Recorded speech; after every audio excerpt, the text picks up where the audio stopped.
Vamos retomar então a nossa leitura, O Deserto dos Tártaros, Dino Buzzati, tradução de Aurora Fornoni Bernardini e Homero Freitas de Andrade, editora Nova Fronteira, capítulo 23. O inverno descera sobre o forte há vários dias quando, na ordem do dia, afixada num quadrinho, num muro do pátio, leu-se uma estranha comunicação.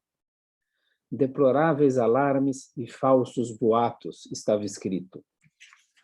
Com base na precisa disposição do Comando Superior, convido suboficiais, graduados e soldados a não dar crédito, repetir ou ainda difundir boatos de alarme, destituídos de qualquer fundamento que seja, acerca de pretensas ameaças de agressão contra nossas fronteiras. Tais boatos, além de inoportunos por óbvios motivos disciplinares, podem perturbar as normais relações de boa vizinhança com o Estado fronteiriço e difundir entre a tropa inútil nervosismo, nocivo ao andamento do serviço. Desejo que a vigilância por parte das sentinelas seja exercida com os meios normais e que, sobretudo, não se recorra a instrumentos óticos não permitidos pelo regulamento, que, frequentemente usados sem discernimento, dão facilmente ocasião a erros e falsas interpretações. Quem quer que tenha em seu poder tais instrumentos deverá notificar ao respectivo comando de destacamento, que providenciará a retirada dos ditos instrumentos e a sua retenção em custódia. Seguiam as disposições normais para o turno cotidiano de guarda e a assinatura do comandante, tenente-coronel Nicolosi. Era evidente que a ordem do dia, formalmente dirigida à tropa, voltava-se na realidade aos oficiais. Nicolosi obtivera desse modo o duplo objetivo de não mortificar ninguém e de pôr ao corrente o forte inteiro. Certamente nenhum dos oficiais ousaria mais deixar-se ver pelas sentinelas examinando o deserto com lunetas extra-regulamentares. Os instrumentos consignados aos vários redutos eram velhos, praticamente inutilizáveis. Alguns até foram perdidos. Quem fora o espião? Quem avisara o comando superior lá na cidade? Todos pensaram instintivamente em Mate. Só podia ter sido ele, sempre com o regulamento em mãos para abafar qualquer motivo de satisfação, qualquer tentativa de iniciativa pessoal. Em sua maioria, os oficiais caçoaram disso. O comando superior, diziam, continua sempre o mesmo, chegando com 2 anos de atraso. Quem realmente pensava em invasões do norte? Ah, sim, Drogo e Simeone. Haviam justamente se esquecido.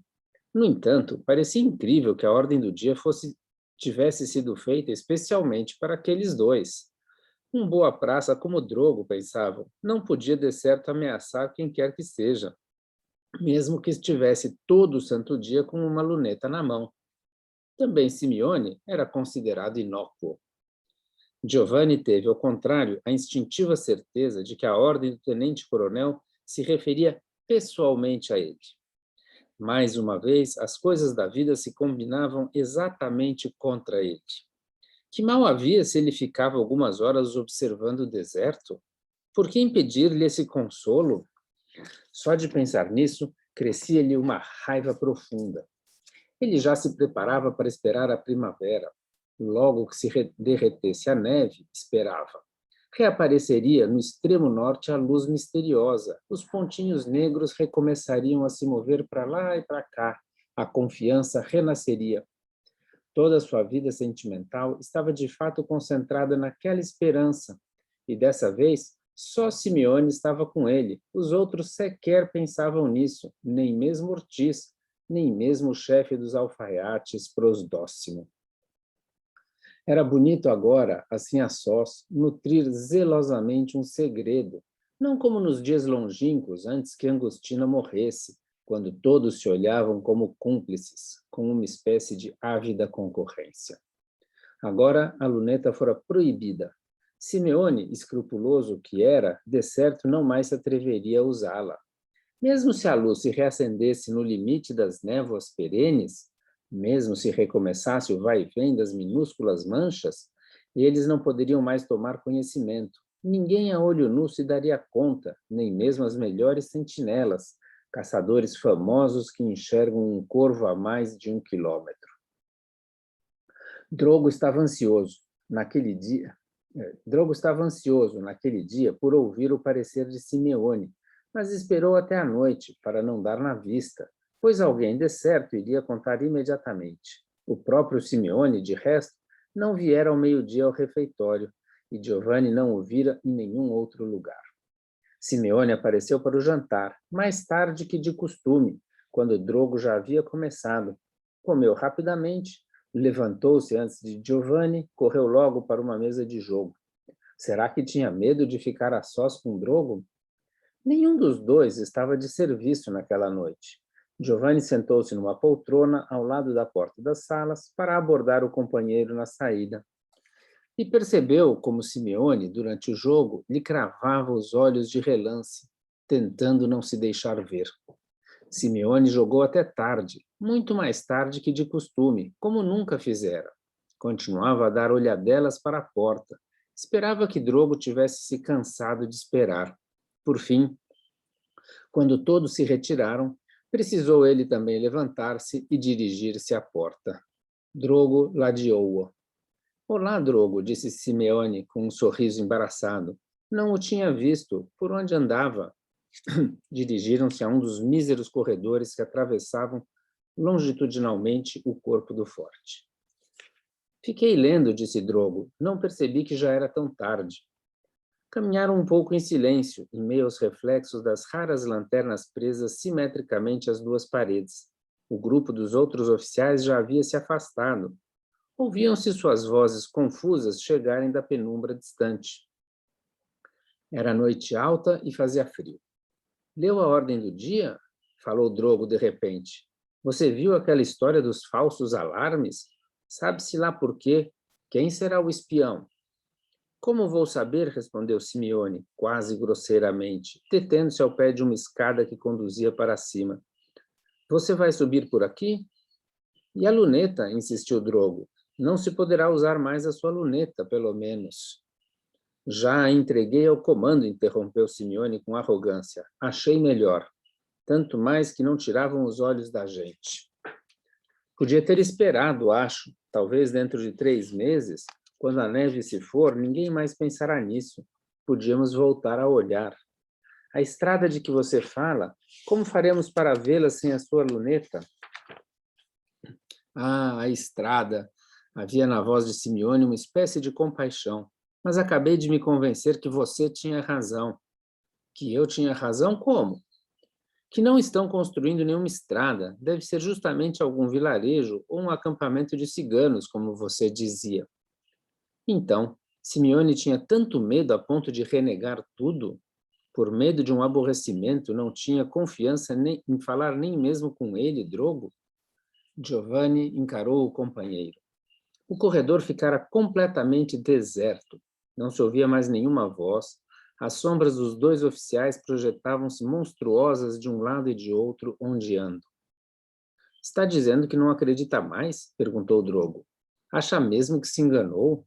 E todos os cálculos que andou fazendo? Era só para passar o tempo, disse Simeone, tentando tornar tudo uma brincadeira. Você não levou a sério, espero. É que você está com medo, diga a verdade, disse-lhe Drogo com voz antipática. Foi a ordem do dia, diga a verdade. E agora você não confia mais. Não sei o que você tem essa noite, respondeu Simeone. Não sei o que você está querendo dizer. Com você não se pode brincar, é isso. Leva tudo a sério, parece criança. Drogo calou-se e ficou olhando para ele. Permaneceram alguns instantes em silêncio no corredor sombrio, mas o silêncio era grande demais. Bem, vou dormir, concluiu Simeone. Boa noite. E subiu pela escada, ela também iluminada a cada patamar por uma fraca lanterna. Simeone subiu a primeira rampa, desapareceu atrás da curva, viu-se apenas a sua sombra na parede, depois nem mesmo ela. Que verme, pensou Drogo. Capítulo 24. O tempo, entretanto, corria, sua batida silenciosa marcando cada vez mais precipitadamente a vida. Não se pode parar um segundo sequer, nem mesmo para olhar para trás. Pare, pare, se desejaria gritar, mas vê-se que é inútil. Tudo se esvai, os homens, as estações, as nuvens. E não adianta agarrar-se às pedras, resistir no topo de algum escolho, os dedos cansados se abrem, os braços se afrouxam inertes. Acaba-se sendo arrastado pelo rio, que parece lento, mas não para nunca. Dia após dia, Drogo sentia aumentar essa ruína, e em vão tentava estancá-la. Na vida uniforme do forte, faltavam-lhe pontos de referência, e as horas lhe fugiam antes que ele conseguisse contá-las. Havia também a esperança secreta pela qual Drogo dissipara a melhor parte da vida. Para alimentá-la, sacrificava levianamente meses e meses, e nunca era suficiente. O inverno, o longuíssimo inverno do forte, não foi senão uma espécie de adiamento. Terminado o inverno, Drogo ainda esperava. Chegando à boa estação, pensava ele, os estrangeiros retomarão os trabalhos da estrada. Mas não estava mais disponível a luneta de Simeone, que permitia vê-los. Todavia, com a sequência dos trabalhos, sabe-se lá quanto ainda seria preciso, os estrangeiros se aproximariam e um belo dia chegariam ao alcance das velhas lunetas consignadas a alguns corpos de guarda. Por isso, não mais na primavera, Drogo estabelecera o prazo de sua espera, transferindo-o para alguns meses mais tarde, sempre na hipótese de que a estrada estivesse realmente sendo construída. E devia matutar todos esses pensamentos em segredo, porque Simeone, com medo de aborrecimentos, não queria mais saber de nada disso. Os demais companheiros fariam pouco dele, e os superiores desaprovavam fantasias daquele tipo. No começo de maio, ainda que perscrutasse a planície com a melhor das lunetas de ordenança, Giovanni não conseguia perceber qualquer sinal de atividade humana, sequer a luz noturna, embora os focos fossem facilmente visíveis, mesmo a distância desmesuradas. Aos poucos, a fé se enfraquecia. Difícil é acreditar numa coisa quando se está sozinho e não se pode falar com ninguém. Justamente naquela época, Drogo deu-se conta de que os homens, ainda que possam se querer bem, permanecem sempre distantes, que se alguém sofre, a dor é totalmente sua. Ninguém mais pode tomar para si uma mínima parte dela, que se alguém sofre, os outros não vão sofrer por isso, ainda que o amor seja grande, e é isso que causa a solidão da vida. A fé começava a se cansar, e a impaciência crescia, enquanto Drogo ouvia que as batidas do relógio se tornavam cada vez mais densas. Já lhe ocorria deixar passar dias inteiros sem dar nenhuma olhada para o norte, embora às vezes gostasse de enganar a si próprio e convencer-se de que era um esquecimento, ao passo que fazia isso de propósito, para ter uma sombra de probabilidade a mais na vez seguinte. Finalmente, uma noite, quanto tempo fora preciso, uma luzinha trêmula aparecera na lente da luneta, débil luz que parecia palpitar moribunda e, ao contrário, devia ser, calculada a distância, uma respeitável iluminação. Era a noite de 7 de julho. Durante anos, Drogo lembrou-se da alegria maravilhosa que lhe inundou o íntimo e da vontade de correr e gritar, para que todos ficassem sabendo, e do orgulhoso esforço de não dizer nada a ninguém pelo supersticioso medo de que a luz se apagasse. Toda noite, no beiral das muralhas, Drogo punha-se a esperar. Toda noite a luz parecia se aproximar e se tornar maior. Muitas vezes devia ser apenas uma ilusão nascida do desejo. Outras, porém, eram um progresso real, tanto que, finalmente, uma sentinela avistou-a a olho nu. Em setembro, a luz do pretenso canteiro era percebida distintamente nas noites serenas, mesmo por pessoas de vista normal. Aos poucos, entre os militares, recomeçou-se a falar da planície do norte, dos estrangeiros, daqueles estranhos movimentos e luzes noturnas. Muitos diziam que era uma estrada, ainda que não conseguissem explicar sua finalidade. A hipótese de uma obra militar parecia absurda. De resto, as obras pareciam prosseguir com extraordinária lentidão. devido à imensa distância que ficavam. Entretanto, numa noite ouviu-se alguém falar de guerra em termos vagos, e estranhas esperanças recomeçaram a rodopiar entre as muralhas do forte. Capítulo 25.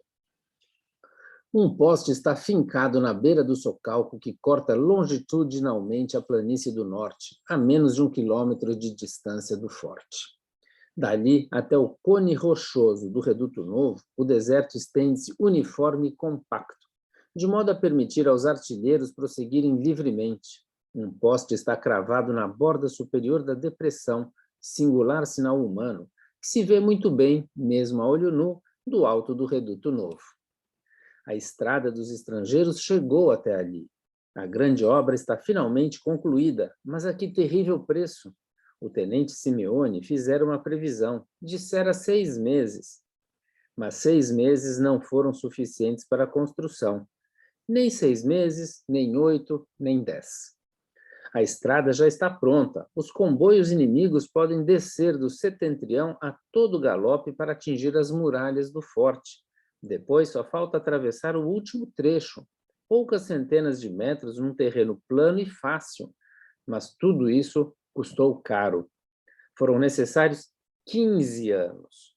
15 longuíssimos anos que, no entanto, passaram como um sonho. Olhando-se ao redor, nada parece mudado. As montanhas continuaram idênticas. Nos muros do forte vêem-se sempre as mesmas manchas. Deve haver até alguma nova, mas de tamanho insignificante. Igual é o céu, igual o deserto dos Tártaros, exceto aquele poste enegrecido na beira do socalco e uma faixa reta, que se vê ou não, conforme a luz, e é a famosa estrada. 15 anos para as montanhas foram menos que nada, e mesmo nos bastiões do forte não fizeram grande estrago. Mas para os homens foram um longo caminho, embora não se saiba como tenham passado tão rápido. Os rostos são sempre os mesmos, mais ou menos. Os hábitos não mudaram, nem os turnos de guarda, nem as conversas travadas todas as noites pelos oficiais. No entanto, olhando de perto, dá para reconhecer nos rostos os sinais dos anos. E a guarnição foi ainda mais reduzida em número. Longos trechos de muralha não são mais vigiados e se tem acesso a eles sem palavras de ordem. Os grupos de sentinelas estão distribuídos só nos pontos essenciais. Decidiu-se até fechar o Reduto Novo e mandar para lá, a cada 10 dias, um destacamento para inspeção. Tão pouco é a importância dada agora pelo comando superior ao Forte Bastiani. A construção da estrada na planície do norte, de fato, não foi levada a sério pelo Estado-Maior. Alguns dizem que é uma das habituais incongruências dos comandos militares. Outros dizem que na capital, de certo, estão mais bem informados. Evidentemente, sabe-se que a estrada não tem qualquer finalidade agressiva. Não há, de resto, outra explicação disponível, ainda que pouco convincente. A vida no forte tornou-se cada vez mais monótona e solitária. O tenente-coronel Nicolosi, o major Monte, o tenente-coronel Mate aposentaram-se. A guarnição é agora comandada pelo tenente-coronel Ortiz. E todos os demais, exceto o chefe dos alfaiates, Prosdóximo, que continuou sargento, foram promovidos. Numa belíssima manhã de setembro, Drogo, o capitão Giovanni Drogo, mais uma vez sobe a cavalo a íngreme estrada que conduz ao Forte Bastiani. Teve um mês de licença, mas após 20 dias já está de volta. A cidade agora se lhe tornou completamente estranha.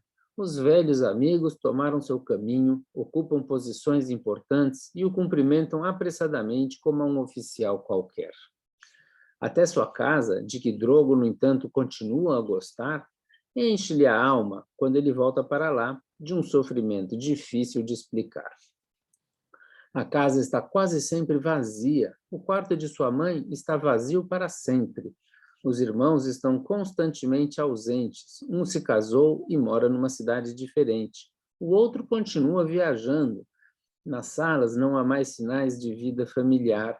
As vozes ecoam com exagero e abrir as janelas para o sol não é suficiente. Assim, Drogo sobe mais uma vez o vale do forte e tem 15 anos a menos para viver.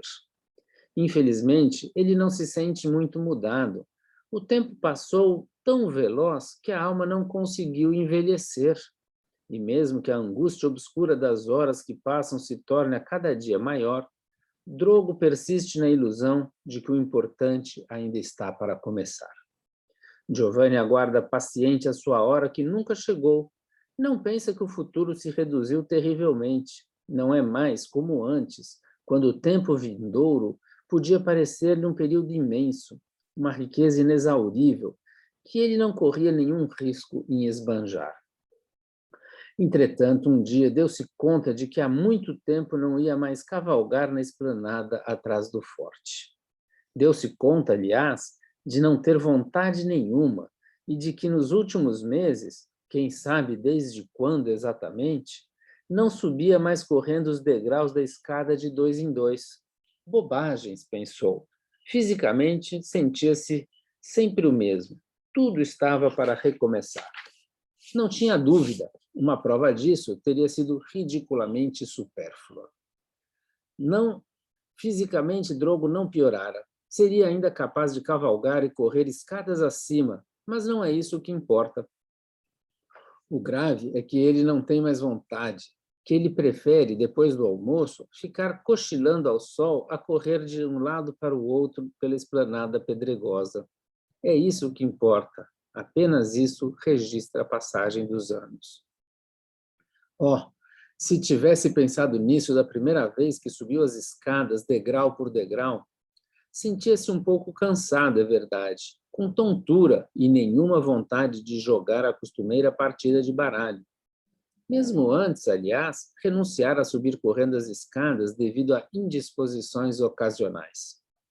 Não teve a mais remota dúvida de que aquela noite seria muito triste para ele, que naqueles degraus, exatamente naquela hora, estaria terminando sua juventude, que no dia seguinte, por nenhuma razão especial, não voltaria mais ao velho sistema, nem mesmo no outro dia, nem mais tarde, nem nunca. Agora, enquanto Drogo, meditando, cavalga sob o sol pela estrada íngreme, e o animal, já um tanto cansado, marca o passo, agora uma voz o chama do outro lado do vale. Senhor capitão!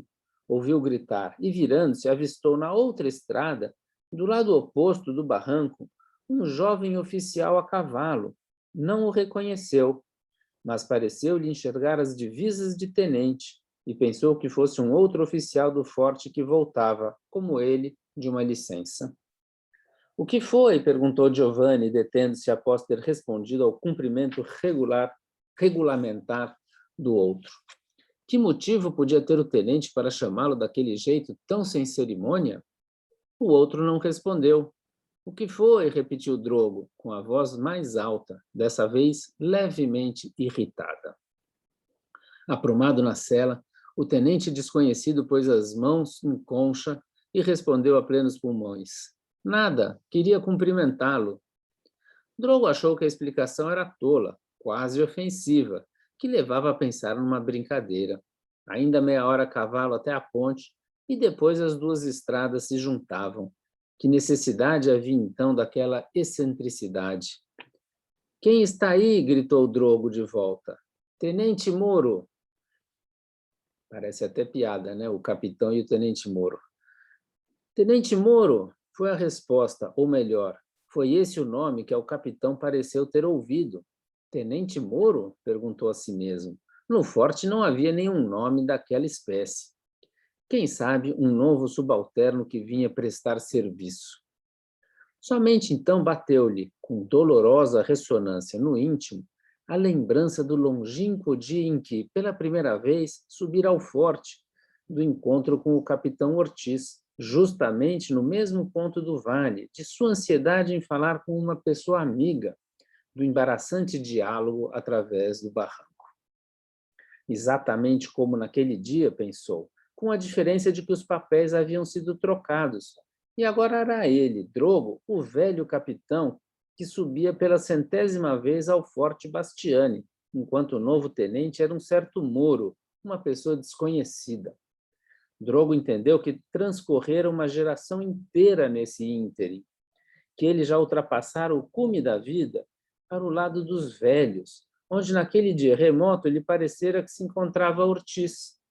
E com mais de 40 anos, sem ter feito nada de bom, sem filhos, realmente só no mundo, Giovanni olhava espantado à sua volta, sentindo o próprio destino declinar. Via rochedos incrustados de touceiras, canais úmidos, longínquas cristas nuas que se amontoavam no céu, a face impassível das montanhas.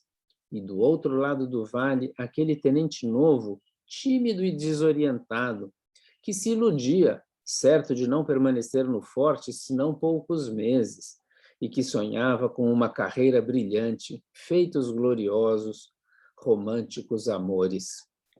Bateu com a mão no pescoço do animal, que virou a cabeça para trás amigavelmente, mas que de certo não podia entendê-lo. Um nó apertava o coração de Drogo. Adeus, sonhos de um tempo distante. Adeus, coisas belas da vida.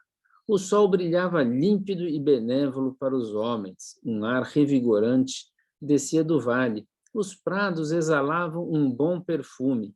Cantos de pássaros acompanhavam a música do riacho. Um dia feliz para os homens, pensou Drogo, e ficava espantado que nada diferisse na aparência de certas maravilhosas manhãs de sua juventude. O cavalo retomou a marcha. Meia hora depois, Drogo avistou a ponte em que se uniam as duas estradas. Pensou que dentro em breve deveria pôr-se a falar com o novo tenente e sentiu um grande pesar.